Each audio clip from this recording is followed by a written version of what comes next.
Voilà. Gloire à Dieu. Ça va comme ça va? Voilà, bonjour à tous, mes frères et sœurs. Je vous salue de tout mon cœur. Je ne me présente pas. Je crois qu'on me connaît un peu ici. Donc ce matin, nous sommes là, autour de la parole du Seigneur. Je suis content de voir certains frères. Je suis content de voir tous les frères, mais je veux dire que par là, je suis content de voir des frères qui sont maintenant au milieu de nous. Voilà, je le dis parce que c'est vrai. Et c'est le temps est vraiment, vraiment le temps est là où on doit plus que jamais être unis, être ensemble. On s'est rendu compte qu'il n'y a pas plus fort que l'un que l'autre. On s'est rendu compte qu'on n'est pas plus grand que les uns que les autres. C'est avec le temps qu'on apprend ça.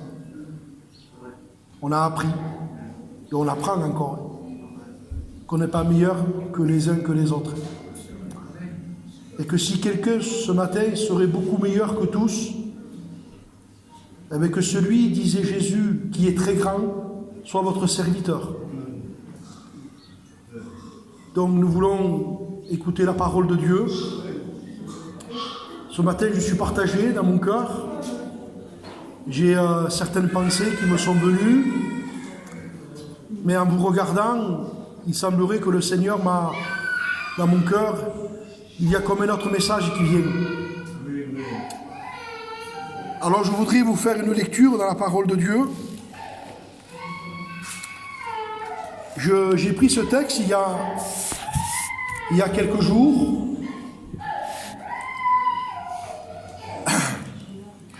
J'ai pris ce texte il y a quelques jours en faisant la réunion sur Morangis, sur le canal. Et je voudrais le reprendre ce matin. Ce n'était pas prévu, mais je vous dis, j'avais un message, je voulais parler sur l'Apocalypse, sur la dernière église. Mais je voudrais faire ce que je ressens au fond de moi. Alors je voudrais vous lire ce texte dans la première épître aux Thessaloniciens, au chapitre 5 et verset 15. Prenez garde que personne ne rende à autrui le mal pour le mal.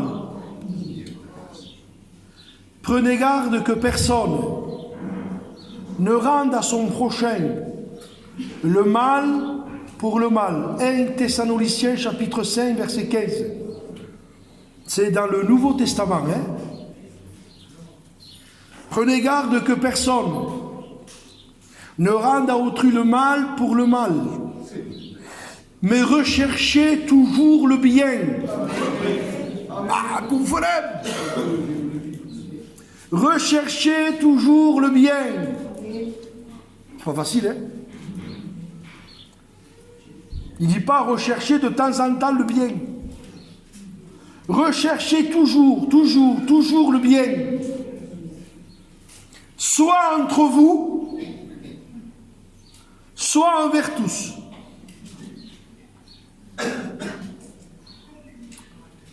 Et je voudrais vous prendre un autre texte dans le livre de la Genèse. Pendant les cantiques, je l'ai cherché, je l'ai trouvé. Je voudrais vous lire Genèse chapitre 50 et verset 18.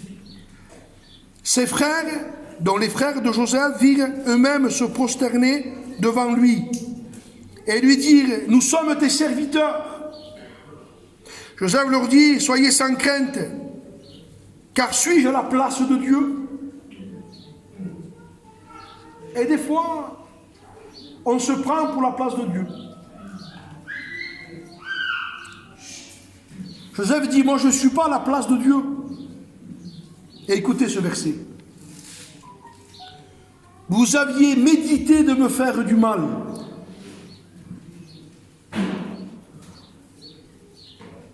Vous aviez médité de me faire du mal. Alors moi je vais méditer de vous faire du mal aussi. Non, c'est pas ça. Vous aviez médité de me faire du mal. Dieu l'a changé en bien. Recherchez toujours le bien.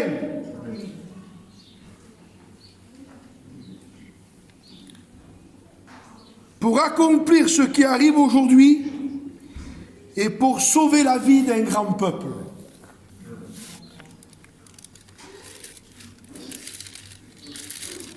C'est le désir des enfants de Dieu.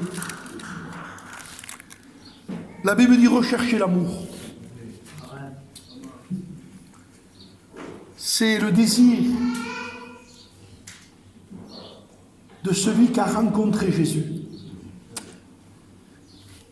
La Bible dit que l'amour, c'est le lien de la perfection. Et je crois, mes frères, ce matin, même si peut-être les textes ne sont pas basés, que vous allez sentir que ce n'est pas cadré. C'est normal puisque je me suis préparé un message et j'en ai reçu un autre. Alors c'est pas grave si ce n'est pas cadré. Le principal c'est qu'on soit édifié. Vous voyez, qu'on soit construit, qu'on reparte avec un mot de Dieu dans notre cœur. Je sais que dans une église, ce n'est pas toujours facile. Vous voyez comment tu le sais? Parce que je vis dans une église.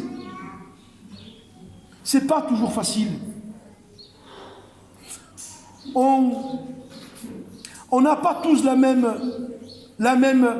amitié les uns avec les autres parfois, ou la même communion.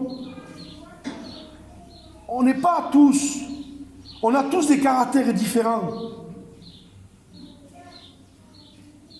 Et si on se rend, si on ne veille pas, parce qu'une église qui ne s'aime pas, elle se détruira. Une famille qui ne s'aime pas se détruit.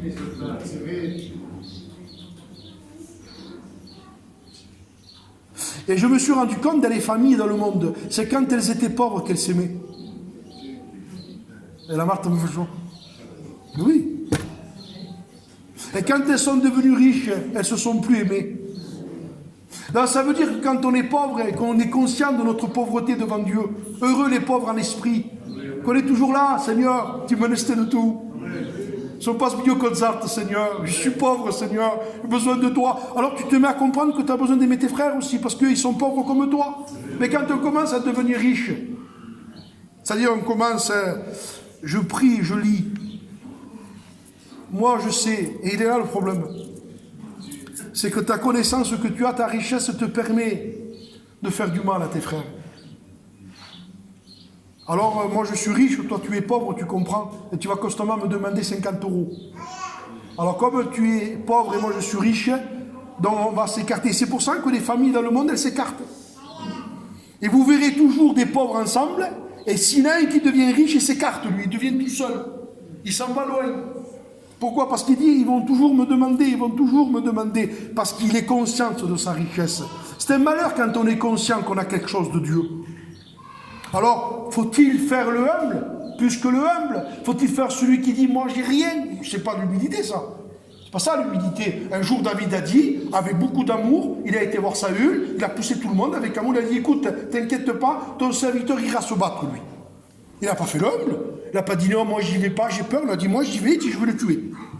L'humilité, c'est pas dans le sens qu'il faut se diminuer, mais je veux dire par là que même si on est béni, même si on a l'onction, même si on est un homme de prière, même si Dieu est avec nous, le Dieu qui est avec nous est le Dieu qui est avec les autres. Et l'apôtre Paul, c'est un verset qui me touche. Prenez garde que personne ne rende le mal pour le mal. C'est-à-dire œil pour œil, dent pour dent. C'était l'Ancien Testament, ça. Hein? Œil pour œil. C'est-à-dire que tu m'arraches l'œil, j'arrache le tien. Tu me fais tomber une dent, je te fais tomber la tienne. Mais c'était ça l'Ancien Testament. C'est parce que vous rigolez, parce que peut-être... Mais lisez l'Ancien Testament. Je suis un lecteur de la Bible. Je la lis. Et je la lis tous les jours que Dieu me prête vie. Et quand vous lisez l'Ancien Testament, c'était Dieu qui disait ça. Alors c'était Dieu avait dit, Dieu... Alors tu diras, mes frères, comment Dieu tolérait que quand, par exemple, on perdait un œil, il fallait prendre l'œil de l'autre. Et c'est pas que Dieu le tolérait. C'est pas que Dieu était d'accord. Mais Dieu était obligé de se mettre à la portée de l'homme parce que l'homme est méchant. Alors Dieu dit, si je ne me mets pas à la portée du peuple, je vais les détruire. Alors Dieu avait mis une loi que, par exemple, regardez, je vous prends un exemple, je vous demande pardon, mais je resterai poli. Il dit, si tu trouves une femme infidèle, il dit, tu la prendras, tu la lapideras. Donc Dieu est obligé de prendre des fois des sanctions parce qu'il savait que le cœur n'arrivait pas à changer.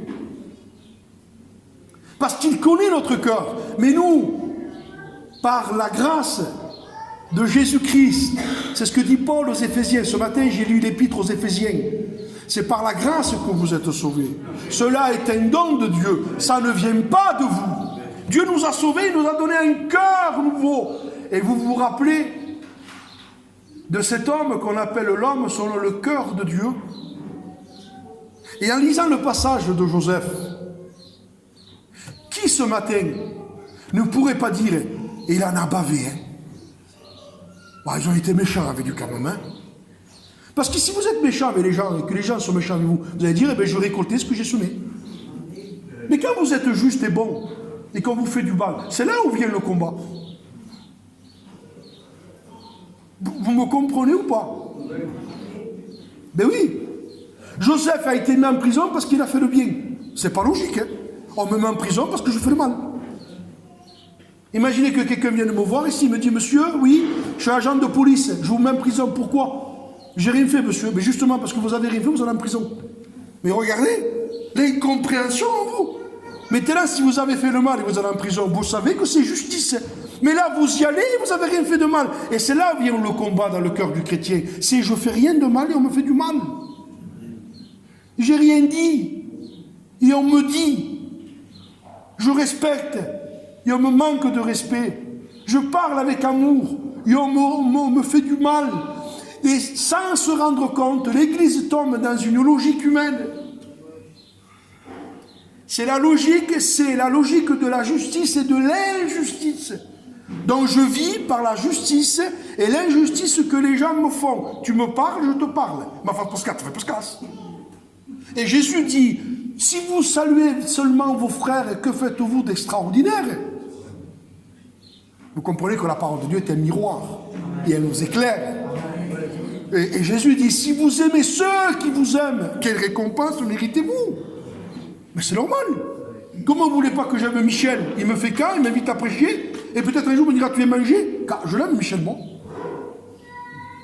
Vous comprenez ou pas? Non, je vous dérange, vous comprenez pas. Je voudrais, avant d'aller plus loin, je voudrais vous amener à une compréhension que l'évangile est illogique. Si vous vivez dans la logique, dans la justice et l'injustice des hommes, vous ferez toujours le mal.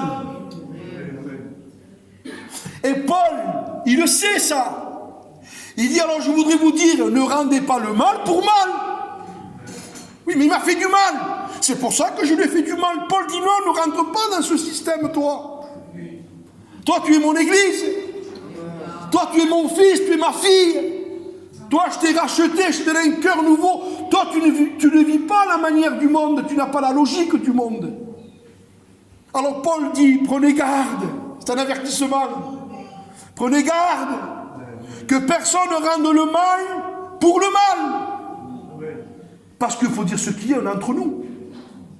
Ça nous est arrivé à tous. Pourquoi? Parce qu'on est humain. Ah, je disais rien, mais elle n'arrêtait pas. 3, 5, 10 paroles, à un moment donné, magasin. Bon, vous explosez. Parce que c'est l'injustice de l'autre qui vous fait sortir de vous. Et nous, même, on croit venir devant Dieu et dire, Seigneur, tu as vu quand même ce qu'elle m'a fait quand même, hein? On veut justifier même notre acte. Comme si tu dis, tu as raison, va. Comme il t'a dit ça, il t'a fait ça, tu as bien fait de faire ça, toi. C'est pas l'évangile, ça. C'est pas ça l'évangile. On n'est pas dans le critère de l'évangile. Attention, mes frères et sœurs, je voudrais, avant d'aller plus loin, je voudrais vous aider. Ce que je vous prêche, c'est très difficile à vivre. Croyez que c'est un martien qui vous prêche là? Croyez que j'arrive d'une autre planète, moi? Et que je vous dis, moi j'y arrive, vous n'arrivez pas, c'est moi le meilleur? Non, pas du tout. Ce que je vous prêche, c'est un vécu de ma propre vie. Que moi aussi, je suis comme vous. Et que Michel est comme vous. Nous sommes tous les mêmes. Vous me comprenez ou pas? Mais nous, on n'est pas dans la logique humaine. Nous, on est dans la Bible, dans l'esprit, dans l'onction. Pourquoi on parle tant, on parle tant, on parle tant? D'ailleurs, on parle que de lui. Pourquoi on parle que de Jésus? Mais parce que Jésus, rejeté, crucifié, mal aimé, frappé, et qu'est-ce qu'on dit, nous? Il n'a rien dit, tu vois. Vous voyez? C'est ça qui vous marque. Oh, il peut pousser. Des clous dans les mains, une couronne d'épines, on le frappait, on le critiquait. Il allait dans toutes les maisons, il mangeait avec les gens, il sauvait les âmes. Et on disait qu'il était un mangeur, un buveur, et on disait qu'il avait un démon. Et alors, il disait rien. Il critiquait personne, il faisait du mal à personne. Oh, c'est lui qui dit, si quelqu'un te frappe, il dit sur la joue, tends l'autre. De quoi? Que coucou me paye. Et que, bon, déjà, il me frappe, je ne dis rien. Mais je ne vais pas tendre l'autre, quand même. Ça veut dire, ça nous montre que... Mais vous comprenez bien que c'est spirituel. Vous comprenez bien que quelqu'un qui prend une gifle et qui dit « tu m'as mis encore une », il a un problème. Vous comprenez bien que c'est spirituel. C'est-à-dire, le Seigneur nous montre qu'il faut toujours faire le bien. C'est ça l'image. C'est pas « tu m'as frappé, Michel, frappe-moi encore ». Mais non, c'est pas ça. Ça veut dire « il m'a frappé ». Et parce qu'il m'a frappé... et que je suis un chrétien, je demande à Dieu l'aide de l'esprit pour pouvoir faire le bien et l'aimer toujours. C'est dur d'aimer les gens qui nous font du mal.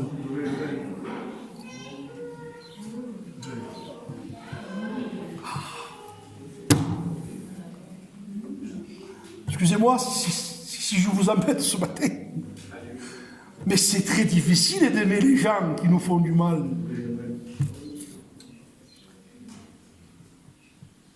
Dernièrement, sur le canal, alors j'avais peu de temps, j'ai prêché un quart d'heure, 20 minutes, j'ai un peu plus de temps là. C'est à 11h moins 5, même que je finis à 1h30, ou moins le quart, au midi, on verra. Alors je vous prends l'exemple de David.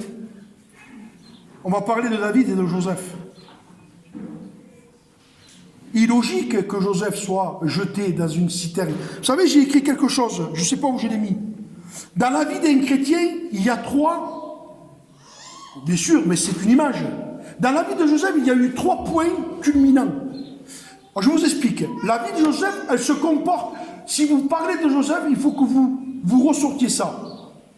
Citerne, prison, Égypte. Je répète. Citerne, prison, Égypte. Et je rappelle énormément à des frères, vous ne pourrez jamais gouverner l'Égypte si, premier, vous ne savez pas diriger une prison.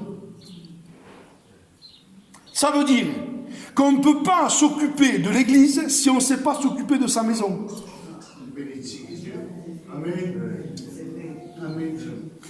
Avant de s'occuper de l'Égypte, qui est le monde, c'est premier la prison dans le secret, c'est chez nous. Mais avant l'Égypte et la prison, c'est la citerne, c'est la solitude et le secret. On ne peut pas être un homme de Dieu, une femme de Dieu, sans le secret. C'est impossible. C'est là où Dieu va former les hommes et les femmes de Dieu. C'est dans le secret. Tout se passe dans le secret. Je voudrais être à droit ce matin, que Dieu m'accorde sa grâce. Regardez combien je vous prouve que tout se passe dans le secret. Les choses les plus importantes, c'est dans le secret, c'est dans ce qui ne se voit pas. Je prends un seul exemple. Pardonnez-moi, un enfant, c'est dans le secret. Pardonnez-moi, quand il naît, tout est fait déjà. Il n'est pas et il ne va pas se former. Non, il va grandir. Mais il ne se forme pas. Mais la formation, c'est dans le secret. C'est dans le secret que se font les doigts. C'est dans le secret que se font les doigts, les yeux, les oreilles, le nez, les cheveux, les pieds. Dans le secret. Quand vous y allez avec le respect que je vous dois, oh, pas il vous fait 8 ans. Regardez, madame, c'est sa main là. Regardez, c'est son pied. Il se forme pendant 9 mois dans le secret. Dans le secret. Quand il sort, il est formé déjà. Après, maintenant, il faut qu'il grandisse. Tout dans le secret. Prenez un arbre. Moi, qu'il est grand. Mais avant d'être grand, il y avait les racines. Vous ne pourrez jamais être un arbre si, premier, vous n'êtes pas racine. Jamais de la vie. C'est impossible. On ne peut pas être un arbre si on n'est pas première racine. On ne portera jamais de fruits si on n'est pas première racine. Premier, on est racine. Racine, c'est quoi? Secret, caché. Dieu a toujours caché les hommes avant de les présenter. Toujours. Ah non, frère, moi je me suis présenté. Parce que c'est nous qu'on se présente. On peut se présenter, nous. Mais Dieu, c'est sa tactique. Il cache pour montrer. Toujours. Jamais Dieu, il montre et après il nous cache. Le premier, il nous cache. Il nous cache. Je voudrais vous dire, avant d'aller, acceptez d'être caché. Ça veut dire quoi? Acceptez le secret. Acceptez de lire votre Bible. Acceptez de passer du temps dans la prière. Je ne voudrais pas être maladroit. C'est pour ça qu'il y a des chrétiens et des prédicateurs qui ne grandissent pas. Parce qu'ils ne veulent pas le secret. Ils ne veulent pas le secret. Ils ne veulent pas la solitude, l'intimité. Tout se passe là.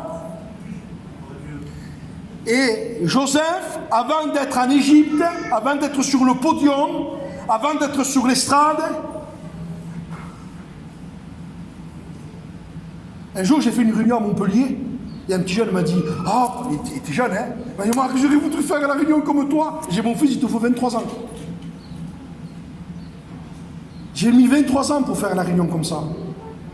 Et j'ai eu 23 ans de secrets, de combats, de souffrances, de luttes, de pleurs, de larmes, de solitude, d'apprentissage de ma propre vie, à me connaître, mes défauts, mes combats, mes glissades.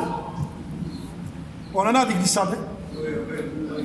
Et j'ai appris. Et Joseph était caché. Il était dans la citerne. Quel combat! Réfléchissez un peu.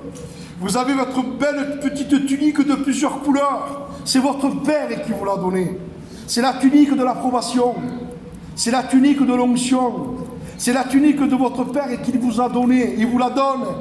Et vous partez à la rencontre de vos frères. J'ai lu un texte, il est terrible.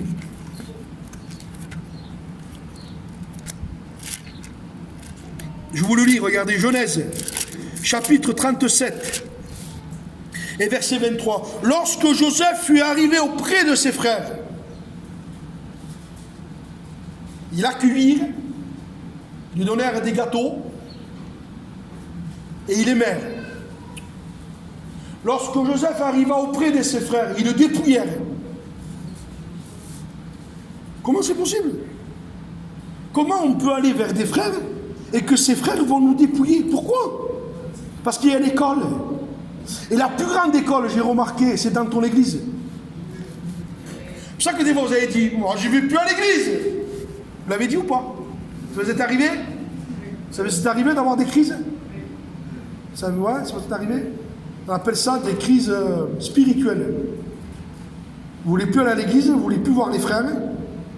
Et vous êtes, pourquoi? Parce que vous êtes blessé, touché, incompris. Et vous ne comprenez pas que l'injustice qu'on est en train de vous commettre, c'est parce que Dieu veut que vous pratiquiez le bien. C'est en pratiquant le bien qu'on fait fermer la bouche aux gens. Et je vous avoue que ce n'est pas facile. Mais nous avons un moyen, l'aide de Dieu, l'aide de l'Esprit. Pratiquez toujours le bien envers vos frères. Permettez-moi de vous dire ça. Je ne connais pas vos cœurs, je ne sais pas ce qui se passe.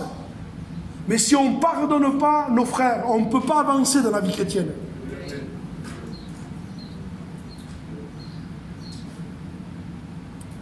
Si on n'a pas dans notre cœur le pardon, le véritable pardon, pour pardonner un frère, une sœur. Ouais, mais mon frère, il m'a fait du mal. Mais c'est justement là, c'est parce que tu as fait du mal que tu as besoin de le pardonner. Sinon, si tu n'aurais pas fait du mal, tu n'as pas besoin de le pardonner. Je vous rappelle les bases de l'évangile. Qu'une église, elle grandit quand elle s'aime, quand elle se pardonne. Pardonnez-vous réciproquement. Prenez garde que personne ne rende le mal pour le mal. Joseph, on t'a jeté dans la citerne. Joseph, ils ont pris sa tunique et lui ont enlevé, ils l'ont jeté. Qu'est-ce que vous auriez fait, vous, quand vous auriez été en bas de la citerne? Si je remonte, asperi che remonti. C'est ou non? Là, pour l'instant, ça va pas. Tu peux me sens, m'appelle quand j'en aurai. C'est peut-être pour ça qu'on n'en a pas d'ailleurs.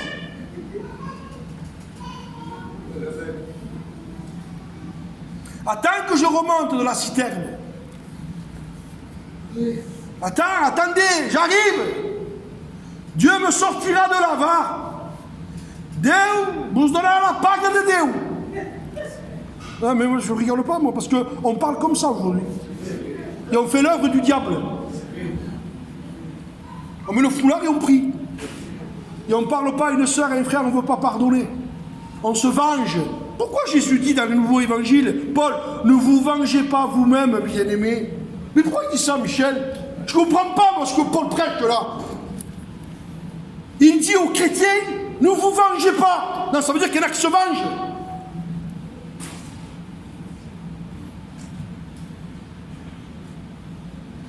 Et il était dans la citerne. Écoutez ça. Quand ils lui ont jeté la corde pour le remonter, il s'est dit, mes frères ont compris. Je savais qu'ils allaient comprendre, va. Et ils l'ont remonté. Et quand ils l'ont remonté, il s'est dit, ben c'est rien, ils ont eu un mauvais moment. Mes frères ont compris. Non, ils n'ont pas compris. Ils l'ont vendu. Comment vous réagissez là? C'est pour ça qu'on sombre. Parce qu'on veut être dans l'église et marcher sans amour. On veut être dans l'église et on ne veut pas aimer. On est dur. Pardonnez-moi, on est mauvais. On ne veut pas pardonner. On a mauvais caractère. On est capable de se mettre là et le frère avec qui on doit être, et lui il est là-bas, nous on se met de l'autre côté. On a un combat. On sent que c'est difficile, on le sent. On sent comme une mort en nous. Et on sent que quand on se met à genoux et qu'on prie, si on prie, on sent que Dieu nous demande de pardonner. Il nous demande d'aimer. Aimer. Aimer. Ce matin, je disais à Dieu à genoux, Seigneur, apprends-moi à aimer. Nous, moi je dis par exemple, apprends-moi à prêcher. C'est pas prêcher qu'il faut apprendre, c'est aimer. Il faut apprendre à aimer. Et l'apôtre Paul était un homme rempli d'amour. L'apôtre Paul était capable, quand Marc l'a quitté, et qu'il s'est embarqué avec un autre prédicateur, quand plus tard ils se sont retrouvés, l'apôtre Paul ne lui a pas fait de reproches. L'apôtre Paul était un homme qui passait vite sur les problèmes. Arrivait à dire, ah bah mais, ça c'est un bon caractère. C'est le caractère pacifique. Là-bas, il t'a dit ça, tout ça. Ah bah mais, c'est prêt, ça va, ils ont bougé le bras. Si on a cet esprit dans l'église, le diable ne pourra pas nous détruire. Parce que il peut y avoir de la maladresse les uns aux autres. Il peut y avoir des frictions à cause des enfants, à cause... Vous savez, il s'en passe des choses dans une église. Hein. Excusez-moi de dire ça, mais dans une église, il n'y a pas que de la bénédiction. Hein. Il y a des combats dans une église. Hein. Il y a des combats dans une église. Dans une église, il y a des combats, il y a des jalousies. Il y a des jalousies sur les enfants, il y a des jalousies sur le foyer, il y a des jalousies sur les frères. Dans une église, il y a des jalousies sur l'onction. L'autre qui a l'onction, et celui qui n'a pas, il ne supporte pas. Un jour, je disais en prêchant, quand vous avez l'onction, vous ne plaisez pas à tout le monde. C'est un combat, l'évangile. Mais nous, au fond de notre cœur, notre recherche à nous, c'est de rechercher toujours le bien. Prenez garde que personne ne rende à autrui le mal pour le mal, mais recherchez toujours le bien, soit entre vous, soit envers tous. Et je rappelais sur le canal qu'un chrétien n'a pas d'ennemi. Un chrétien n'a pas d'ennemi. Pas du tout. Un chrétien, il n'a que des amis et des frères. Et la Bible dit, si, par exemple, vous avez des conflits, il dit que cette paix, il dit, tant que cela dépend de vous, tant que cela dépend de toi, soyez en paix avec tous les hommes. Il y a 3 jours qu'un texte me vient constamment, celui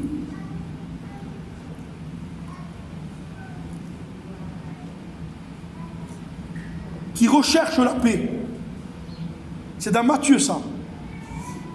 Heureux ceux qui recherchent la paix, car ils seront appelés fils de Dieu. Heureux ceux qui recherchent la paix. On recherche la paix avec tous. On recherche la paix avec nos frères, avec nos sœurs, avec notre compagne, avec notre compagnon. On recherche la paix avec nos familles. Tant que cela dépend de vous. Si on ne veut pas te parler, tu es dégagé. Ça, c'est le moteur de l'Église. C'est l'amour. C'est aimer. Et Joseph, avant d'être sur le podium de l'Égypte, il fallait aimer. Il fallait apprendre à aimer. Il fallait apprendre à pardonner. Il fallait apprendre. Et quand il a été vendu, que de combats en lui, que de tristesse. Il devait penser à ses frères des fois pendant les soirées. Mais qu'est-ce qu'ils m'ont fait? Qu'est-ce qu'ils m'ont fait? Et vous connaissez l'histoire de Joseph, ce qu'il a vécu. À un moment donné, Dieu l'a béni. Il était employé. Et quand il était là, dans la maison de Potiphar, il était là, il était à son service. Vous savez qu'il a été accusé faussement. Il a été jeté en prison. Regardez l'incompréhension. Regardez, je fais le bien. En plus de cela, je pardonne mes frères qui m'ont fait du mal. Je leur dis rien. Je ne veux pas me venger. Et en plus de ça, j'ai un autre problème. On m'accuse, on me calomnie. Et je suis en prison. Seigneur, c'est trop. C'est trop, Seigneur. C'est trop. On dirait que j'entends le mot d'Élie. Assez. Prends ma vie, dit Élie. Je ne suis pas meilleur que mes pères. Assez. Il y a des chemins où on dit assez, Seigneur. Je suis fatigué. C'est dur. C'est dur, Seigneur. Toujours le bien, toujours le bien, toujours le bien, toujours le bien. Et on vous fait du mal, on vous fait du mal, et on vous fait du mal, et on vous fait du mal. Vous parlez toujours avec douceur, avec douceur, avec douceur. Et elle vous parle, ou il vous parle avec dureté, avec dureté, avec dureté.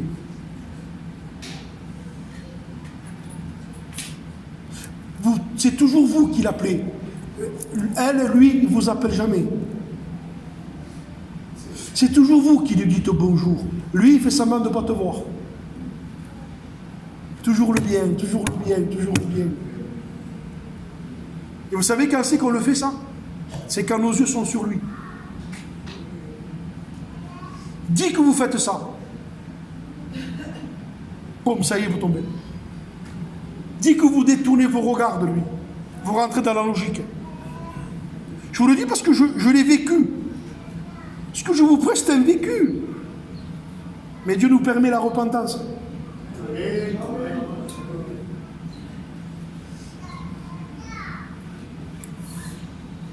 Et vous avez vu que quand Joseph, ses frères vont vers lui, parce qu'ils sont dans la famine, Jacob les envoie.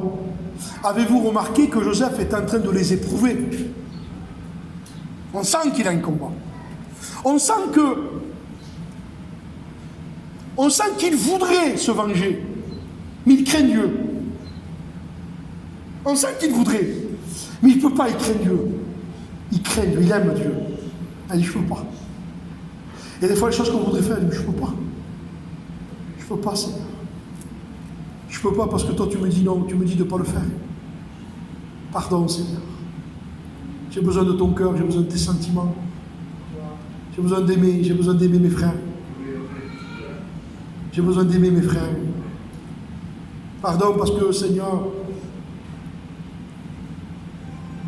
on peut s'arrêter de vouloir aimer. On peut avoir aimé quelqu'un. Et après on dit, maintenant j'arrête de l'aimer. Ne rentrons pas dans cette pensée. Elle est charnelle. Notre modèle, c'est Jésus. Il nous aime. Il aime nos frères. C'est pour ça que ces gens qui disent, comment tu peux dire que tu aimes Dieu que tu ne vois pas? Et tu dis, et ton frère que tu vois, tu ne l'aimes pas. Vous me comprenez? Je ne peux pas aimer, j'arrive pas à aimer mon frère que je vois. Et je dis que j'aime Dieu que je ne vois pas. Ça veut dire que l'apôtre Jean est en train de nous révéler quelque chose de fort, de très puissant là. Il nous montre que l'amour pour Dieu, c'est l'amour qu'on a pour les autres. Parce que, quoi de plus facile est d'aimer quelqu'un que vous ne voyez pas?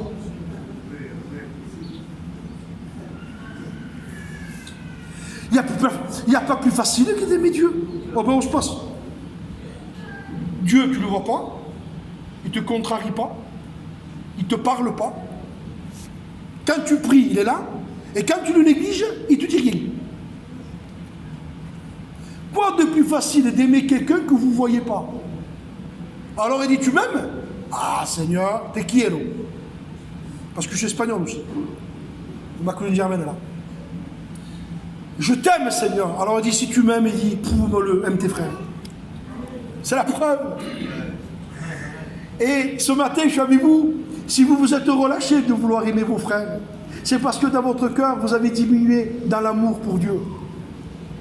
À partir du moment que le cœur est alimenté par l'amour, cet amour ressort et nous fait aimer les autres. C'est pour ça que Joseph, au moment donné, quand il se dévoile, vous vous rappelez le récit? Il se dévoile, il fait sortir tout le monde. Il se met à pleurer. Et là, il se dévoile. Il dit, je suis Joseph, je suis votre frère. Qu'est-ce qu'il fait?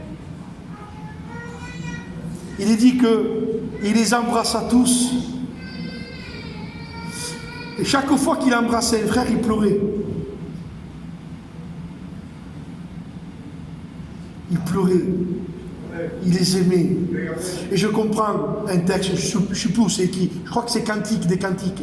L'amour est fort comme la mort. L'amour. L'amour est une puissance terrible dans l'Église. L'amour, elle va permettre de nous aimer et de passer au-dessus de nos défauts. Je répète, l'amour, elle va nous permettre de nous aimer et de nous faire passer au-dessus de nos défauts, comme tu fais avec tes enfants. Ils sont parfaits, tes enfants?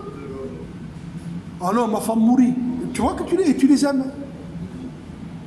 Pourquoi? Parce que tu aimes. Et la Bible dit, l'amour couvre. L'amour couvre toutes les fautes. Un exemple gitan. Abbi lo che fate che sto noia, la camata. Sì, la te, ouais, pourrette. Pourquoi? Parce que l'amour couvre. Si c'est votre fils qui le fait, il faut le tuer. Mais si c'est le mien, il faut le pardonner. Parce que l'amour couvre. Et il faut qu'il y ait l'amour dans l'église. Pour couvrir la faute de nos frères et de nos sœurs. Couvrir la faute de nos sœurs éditeurs, qui parfois on peut faire des erreurs aussi. Tony peut faire des erreurs, Michel peut faire une erreur, Pachai, notre ancien, peut faire une erreur.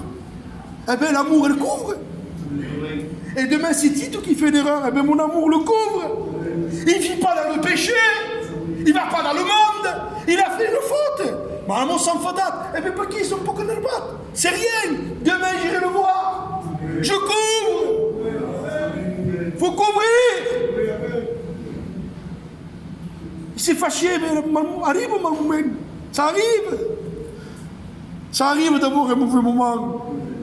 Ça arrive. Il faut couvrir.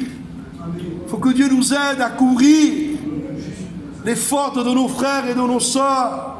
C'est pour ça que Jésus dit, pourquoi vois-tu la paille qui est dans l'œil de ton frère et n'aperçois-tu pas la poutre qui est dans ton œil? Alors j'ai pas. Vous savez ce que c'est une paille? C'est rien. Absolument infime. Vous savez ce que c'est une poutre? C'est ça. Lui, il a un petit fil et tu le vois. Et toi, tu as ce morceau de fer là, la grosse poutre là, tu ne vois pas.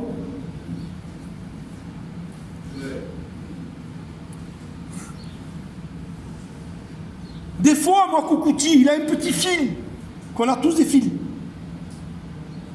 D'ailleurs, on est fragile comme un fil. Mais moi, j'ai une poutre. Et je veux essayer d'enlever le fil de Coukouti, mais j'ai une poutre, donc qu'est-ce que je fais? J'y crève l'œil. Parce que pour soigner les autres, il faut être nous en santé. Alors Jésus dit, pourquoi tu vois la paille? Tu vois pas ta poutre? Il dit, excusez-moi, mais il emploie ce mot, il dit, hypocrite. Il dit, enlève, promets ta poutre. Et après, tu verras comment. Tu le verras après. Après, tu auras le discernement, tu auras la sagesse, tu auras la douceur. On a besoin d'aimer, mes frères. Prenez garde que personne ne le rende à autrui le mal pour le mal. Mais recherchez toujours le bien. Toujours. Vous me permettez de vous lire un texte? Allez, je finis, allez. Je pense que la pensée a été donnée. On n'a pas besoin d'aller plus loin. Le principal a été dit. Je vous lis ce texte, regardez. Romains 12, verset 9. Que l'amour soit sans hypocrisie. Alors, excusez-moi, je ne vais pas vous manquer de respect, mais en gitano catala, pas chrétien, hein, champion du monde de l'hypocrisie. Ça, c'est nous. Les champions de l'hypocrisie, ils ont le gitano. C'est un champion. Mais là, Paul parle à l'église. Il dit que l'amour soit sans hypocrisie. Hein. Pas de l'hypocrisie. Hein. C'est pour ça qu'il vaut mieux une réprimande ouverte qu'une amitié cachée. Et j'ai un peu cette... J'ai des défauts, hein, mais je ne vous les dirai pas ce matin. Mais j'ai cette qualité, je l'ai. C'est que j'ai un franc-parler. Et je suis capable de prendre ma voiture, je suis capable de le faire, hein, ou mon téléphone, hein, d'appeler Michel, mon frère, ça, j'ai pas aimé, j'ai pas compris. Et après, on n'en parle plus. Je peux faire mieux une réprimande ouverte qu'une amitié cachée. Et vous avez remarqué que ce phénomène est grandi dans les églises. L'amitié cachée. Pas de réprimande ouverte. C'est difficile aujourd'hui de dire certaines vérités. Et j'ai écrit un papier dans ma Bible. Je l'ai là, regardez, je vais vous le donner. J'ai écrit quelque chose qui m'a béni. Je vais finir. Hein. Si je le retrouve, hein, écoutez ça.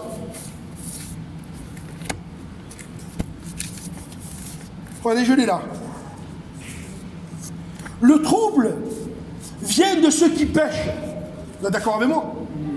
Le trouble vient de ceux qui pêchent. Et j'ai écrit, et non pas de ceux qui le dévoilent. Le trouble vient de ceux qui pêchent, et non pas de ceux qui le dévoilent. Et je disais à Pathète, il m'a dit, c'est vrai, j'ai dit, Pathète, aujourd'hui, ce sont ceux qui dévoilent le péché qui apportent le trouble, on dirait. Et ceux qui pêchent, c'est pas eux qui troublent. Et ça m'a fait penser, texte de d'Akab. Je ferme ma Bible, et j'ai fini. Akab, vous connaissez l'histoire d'Akab? C'est l'apostasie. Il y a une apostasie comme à ce temps-là, il n'y en avait pas. Akab apostat, le peuple apostat, 800 faux prophètes, il y a un dégât. Et il vit tout seul. Il est dans la montagne, il cherche Dieu, la communion avec Dieu. C'est l'homme de Dieu. Et à un moment donné, Akab a un contact avec Élie. Akab regarde Élie et dit, c'est toi qui jettes le trouble en Israël? Il dit, moi? Ah oui, tu jettes le trouble, tu dévoiles tout. Ah, comment tu dévoiles les vérités? Tu troubles. Et Akab, courageux, dit au contraire, il dit, Élie dit au contraire, il dit, c'est toi qui troubles Israël, il dit, avec tes péchés que tu commets. Et j'avais aimé ce que disait Manico, mon ancien. Mon frère, tu fais mal de le dire. Et lui, il disait, toi, tu fais mal de le faire.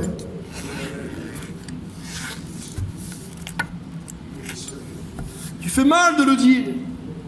Et toi, mon frère et ma soeur, tu fais mal de le faire. Donc nous voulons aimer la vérité. Nous voulons nous attacher à l'amour. Nous voulons poursuivre le bien.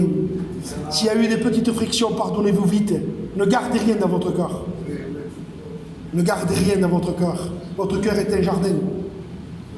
Et j'avais aimé cette histoire et que j'avais appris de mes anciens quand j'étais jeune.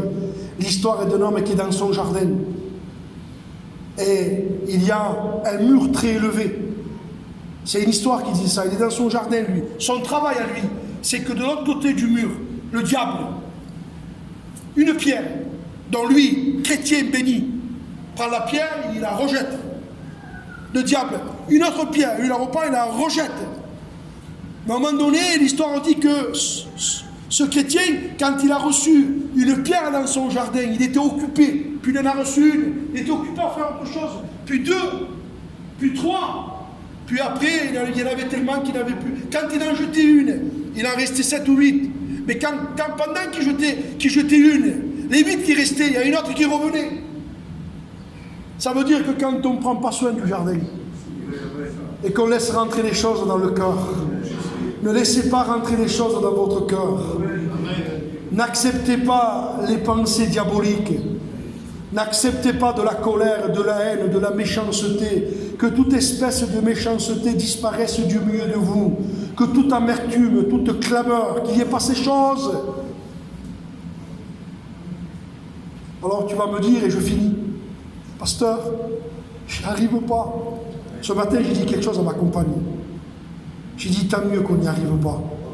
C'est pour ça qu'on a besoin de prier. Parce que si on arriverait à vivre la vie chrétienne, vous n'aurez pas besoin de Jésus.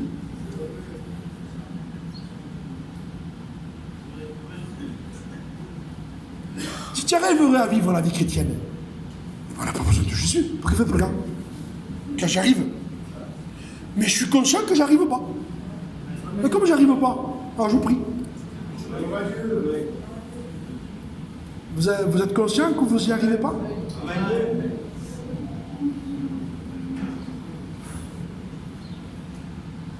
Et je ne voudrais pas décourager les jeunes qui sont convertis. Vous allez apprendre avec le temps que vous n'y arriverez pas non plus.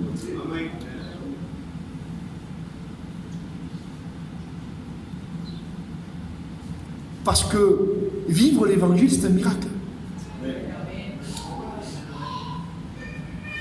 Vous avez entendu dire, tu aimeras ton prochain et tu haïras ton ennemi. C'était la loi.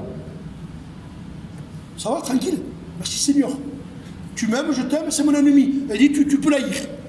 Et Dieu n'en tenait pas trop rigueur. Pourtant, il avait dit dans les commandements, tu aimeras Dieu de tout ton cœur. Tu aimeras ton prochain comme toi-même. Mais il y avait une loi que si la personne t'haïssait, voulait te faire du mal, tu pouvais t'écarter.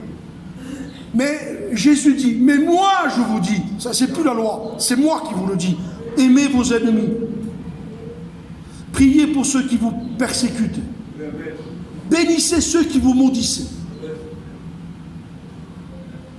afin que vous soyez fils de votre Père. Soyez donc parfaits, comme votre Père Céleste est parfait. Ta grâce vienne sur nous, Seigneur, qu'on puisse s'aimer, qu'on ne détruise pas notre Église par notre caractère, par notre méchanceté, qu'on soit spirituel et qu'on soit, je finis mes frères maintenant, qu'on soit les gardiens des uns des autres. Pas le surveillant, hein, le gardien. Et vous vous rappelez cette note de Caïn? Il a fait ce qu'il a fait et Dieu dit, où est ton frère? Pardonnez-moi de le dire au cru. On parle comme ça, nous? On ne parle pas comme ça, nous. On ne dit pas ça, nous. On ne dit pas que frère. On ne dit pas ça, nous. Où est ton frère? Je suis le gardien de mon frère, alors. Car tu veux pas que je surveille, non, maintenant? Où est ton frère? Je vous pose la question entre nous. Où est ton frère? Où il est? Tu l'as oublié.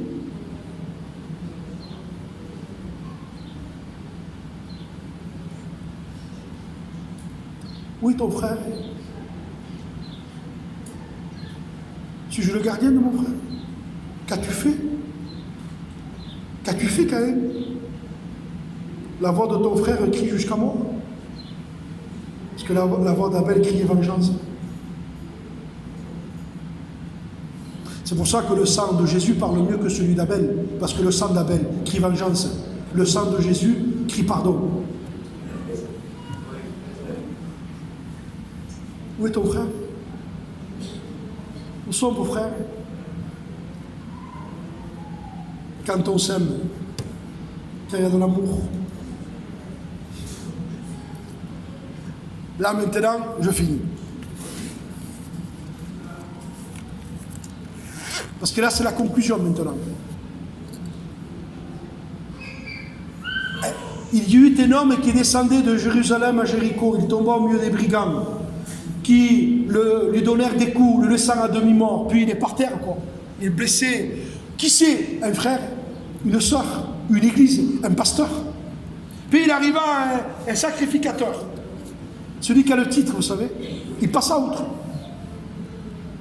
puis un Lévite, il passa outre, puis il arriva à un Samaritain. Et vous avez remarqué que nous, l'histoire du Samaritain, parce qu'on est des pious, Seigneur, tu es le bon Samaritain. Oui ou non? Et c'est pas ça la parabole. La parabole, c'est pas une parabole que Jésus, le bon Samaritain. L'histoire de la parabole du bon Samaritain, c'est pas Jésus. Le bon Samaritain, c'est toi. Ah bon? Je ne savais pas. Mais dis-le.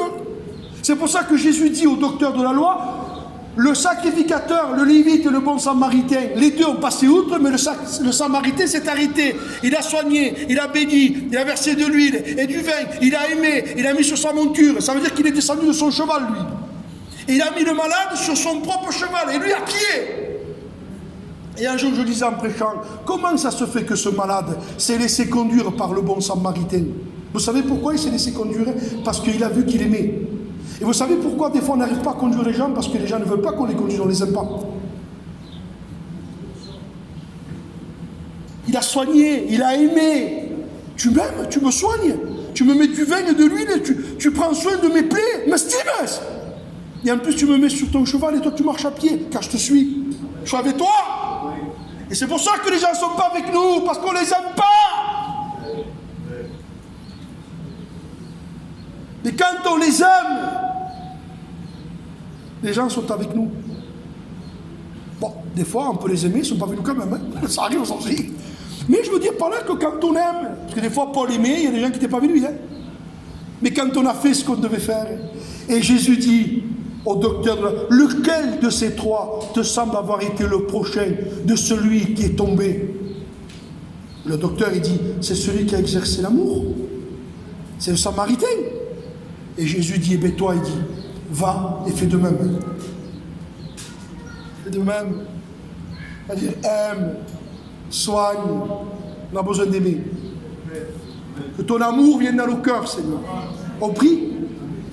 Seigneur, merci pour la parole.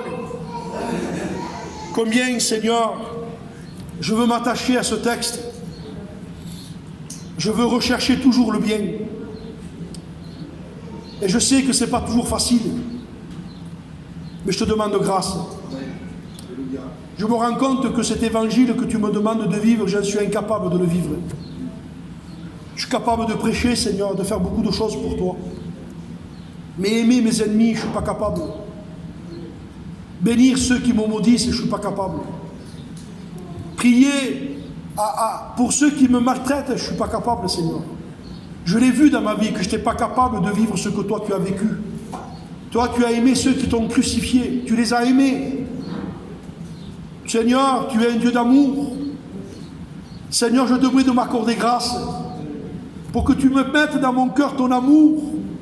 Comme tu as donné à David cet amour qu'il avait pour ses frères, malgré que ses frères étaient contre lui, qu'Eliab était contre lui. Il a su, Seigneur, prendre ce panier de nourriture, l'amener à ses frères,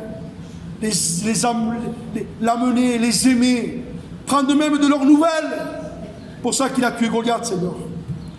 Oh Dieu, fais-moi grâce d'aimer mes frères et d'aimer mon prochain. Bénis ton peuple ici, chaque frère et sœur. Déverse dans notre cœur cet amour pour que notre église soit une église d'amour, Seigneur. Permets qu'on devienne des ministères d'amour, des chrétiens remplis d'amour. Seigneur, cet amour de Dieu, cet amour que quand les gens nous feront du mal, Seigneur, et que tu nous accordes de ne pas nous venger, de ne pas blesser, accorde-nous ta grâce. Merci pour ce matin, pour ton peuple, et à toi la gloire au nom de Jésus. Amen.